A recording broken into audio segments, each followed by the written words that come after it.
যার ভিতর তিনটি বদগুণ থাকবে সেই ব্যক্তি ধ্বংস অনিবার্য।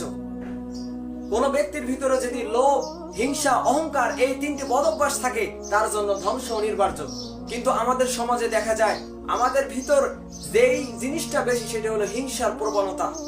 আমরা মানুষের সাথে হিংসা করি বেশি। কিভাবে?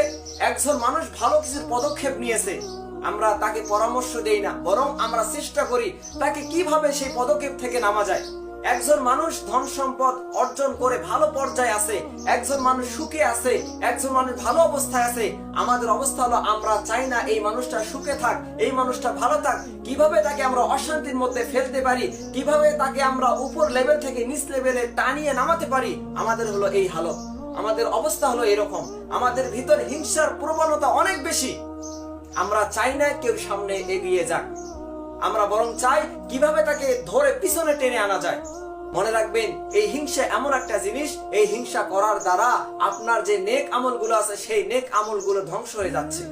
এই হিংসার ব্যাপারে আল্লাহ রাসূল সাল্লাল্লাহু আলাইহি ওয়াসাল্লাম বলেন, ইয়াকুমুল হাসাদা, তোমাদের জন্য উচিত হলো, তোমাদের জন্য আবশ্যক হলো হিংসা করা থেকে বেঁচে থাকা। ফাইনাল হাসাদা ইয়াকুলুল হাসানাত, নিশ্চয় এই হিংসা বান্দার সমস্ত নেক আমলগুলোকে খেয়ে ফেলে, অর্থাৎ ধ্বংস করে দেয়। কামা তাকুলুন নারুল হাতাবা, যেমন আগুন কাঠকে খেয়ে ফেলে অর্থাৎ জ্বালিয়ে দেয়, ঠিক তদ্রূপ একজন মানুষ যদি অপরজন মানুষের উপর হিংসা করে তাহলে এই হিংসা করার দ্বারা তার যত নেক আমল আছে এই নেক আমলগুলো নষ্ট হয়ে যায়। একজন মুমিনের তো স্বভাব এরকম না।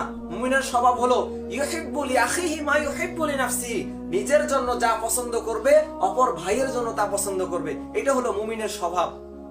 কিন্তু আমাদের স্বভাব হলো আমি চাই আমি সুখে থাকি, কিন্তু আমি এটা চাই না যে আমার পাশের ভাই, আমার আত্মীয় স্বজন, আমার প্রতিবেশী সুখে থাক, তারা ভালো অবস্থানে থাক। আমি এটা চাই না। তাদের অবস্থান দেখে, তাদের উন্নতি দেখে আমরা হিংসা করি। আল্লাহ তাআলা আমাদের সকলকে এই বদ গুণ থেকে হেফাজত থাকার তৌফিক দান করুন। আমিন।